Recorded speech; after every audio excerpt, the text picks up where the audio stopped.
SOS distress call from the mining ship Red Dwarf. The crew are dead, killed by a radiation leak. The only survivors were Dave Lister, who was in suspended animation during the disaster, and his pregnant cat, who was safely sealed in the hold. Revived 3 million years later, Lister's only companions are a life form who evolved from his cat and Arnold Rimmer, a hologram simulation of one of the dead crew. I am Holly, the ship's computer, with an IQ of 6,000, the same IQ as 6,000 PE teachers.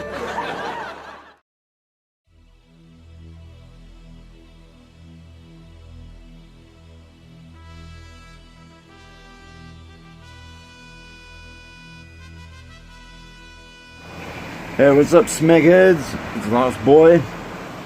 I'm here because Red Dwarf is my favorite show ever, and The Promised Land has premiered on Breadbox, and I just wanted to give you a peek. Did I say that? Say what? Excellent. That green dot thing on the scanner screaming towards us near light speed. What is it? It appears to be either some kind of ship or a missile. Which allow me to carry out some tests, sir. What are you doing? I'm waiting to see if Red Dwarf explodes, sir. If it doesn't, I think we can presume it's a ship. It's a ship. It's giving off some kind of transmission, but it's extremely faint. Any suggestions? It's a long shot, sir. But have you considered turning out the bomb? No one likes a smart Alex, right? It is smart Alex, sir. The phrase is based on the exploits of Alec Hogue, a celebrated con artist from the 1840s in New York. But that's a maybe. Still can't understand his message, though, can you, Mr. Smarty Pants? The phrase is, in fact, Smarty Pants, sir. It was first used in the Renaissance thanks to this distortion before I distort you. The distortion is usually caused by some form of interference of the process signal. Big words, my megaloid friend. But for all your cleverness, despite being as well hung as Action Man, it's not really getting us anywhere, is it?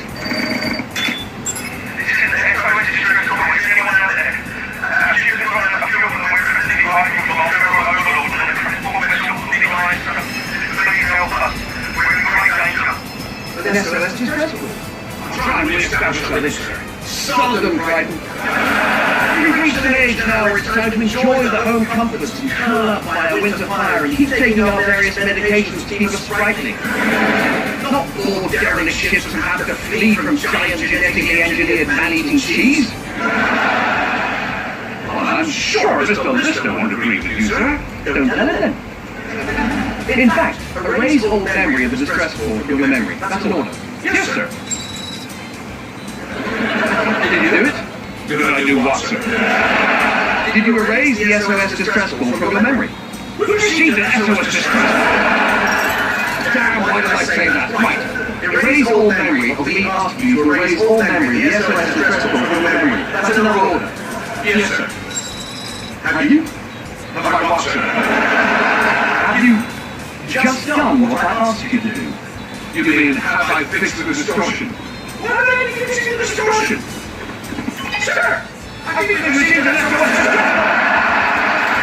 Erase that from your memory too, that's another order. Erasing distortion order, sir. What's the last thing you remember? You want me to follow you, sir? How did I get here? I knew I needed a service! Excellent. Guys, never gonna guess we'd be found being hacked. See, I told you it was not junk in the sweet force. I refuse to even step into that toxic cesspit of filth. What have you found, sir? Holly spare disk. The defense rests. Holly has a spare disk? Oh, where is it? Let's get it installed.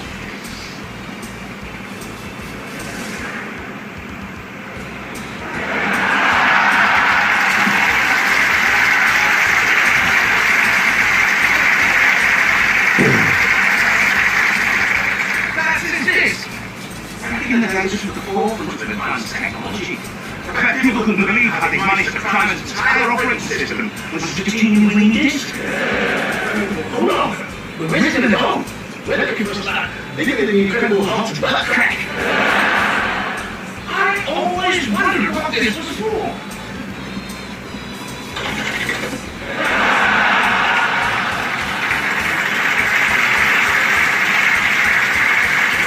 What are we waiting for? Let's get all booted up.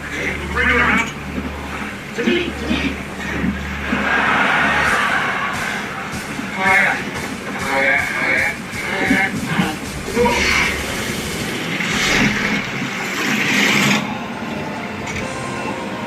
It's all this.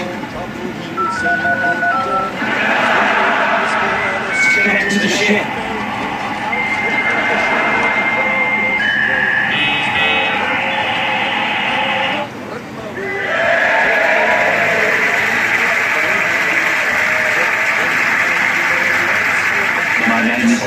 Holy Sus, you're back, dude.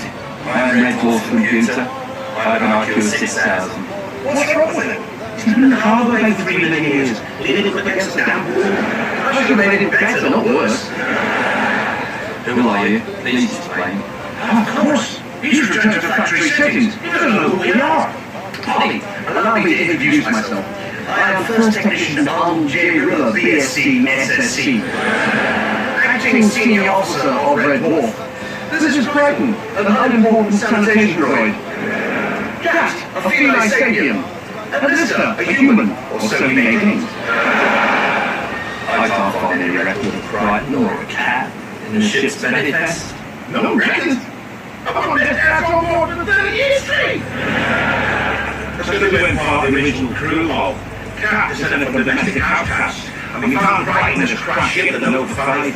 He was looking after 3 skeletons, totally unhinged.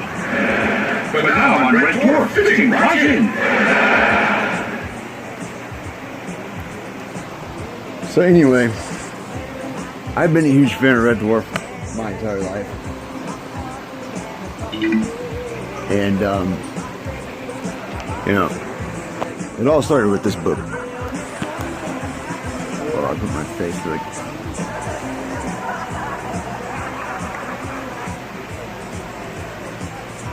I got this book when I was probably like 8 or so at a thrift store. It just looked neat. I never heard anything about it. Are you aware of the role I perform, hologram rimmer? You're the Red Dwarf computer, you troll you.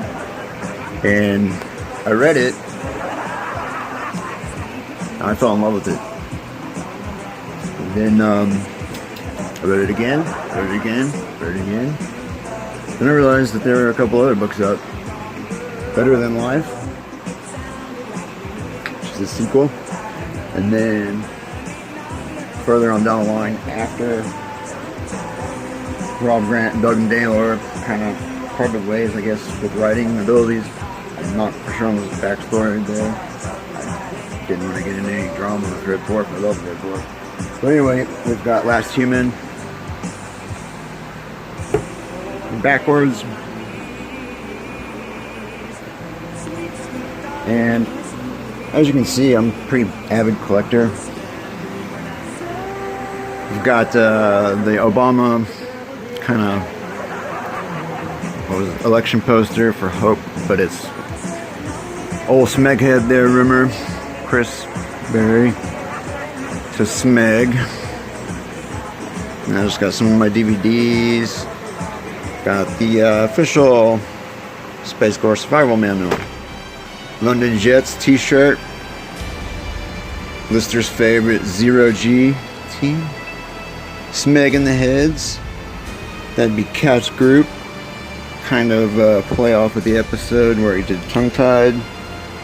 Episode guide, just some more stuff. Whole bunch of different collectible trading cards that came out with the first editions of DVDs. I've got a Smeghead, Red Dwarf, Norman Lovett, Holly, and then whenever he... Why did you, Norman, decide to have a sex change and become Hilly? Just bored? But yeah, so both Hollies are there. And then this is I Love Vindaloo.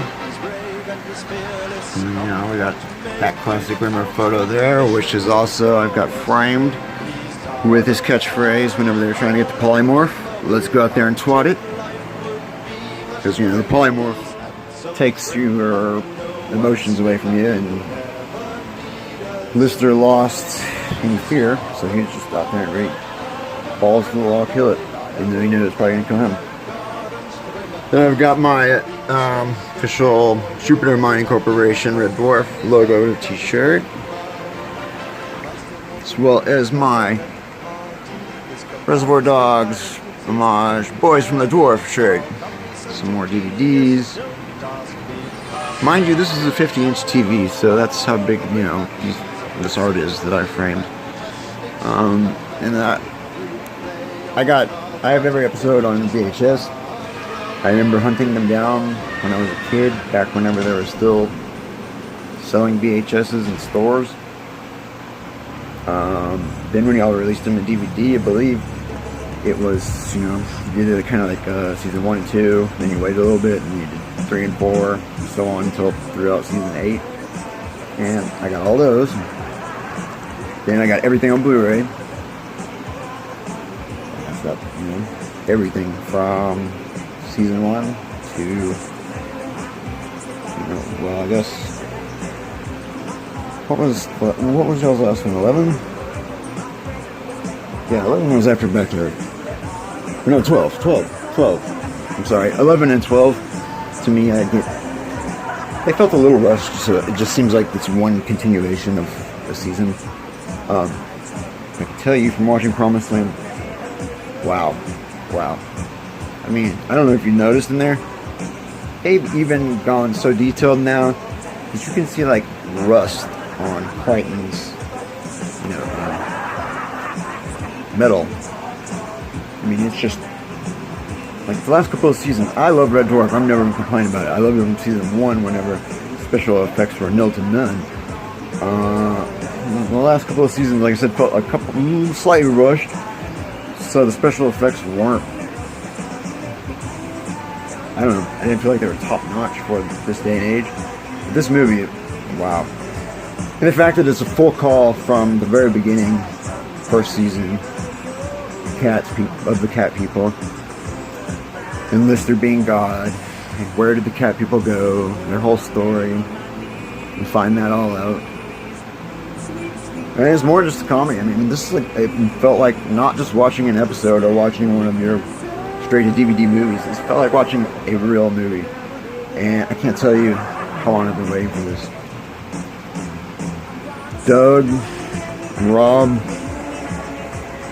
Chris, Craig, Danny, Robert, Norman. You guys pretty much were my life growing up. I had no friends. I'm a big nerd. Big nerd. You can see it from all the crap in my room. Star Trek, Red Dwarf, sci-fi, comics. I literally have read every book well over 48 times, 50 times. Seen every episode so many times that I could probably quote each episode or tell you, you know, what happened from what episode. By the way, BSc and SSC, for those of you that don't know, is bronze swimming certificate and silver swimming certificate. Yeah, Chris, or Rimmer, it's your only qualification still, I guess, but congrats on that. Yeah, I just love the dynamics now. The show's great. I just want to thank you all, Red Dwarf. Yeah, I want to thank British comedy in general, because American comedy sucks. Let's be honest. Anything you see on TV that's comedy that's American, it sucks. It's stupid. It's corny. It's made for the masses. British comedy I've always loved, you know, all the way back from when I was introduced to Monty Python at like 5. I just love the dry, sarcastic kind of humor that you have to kind of think about instead of just sit there and like a dumbass American.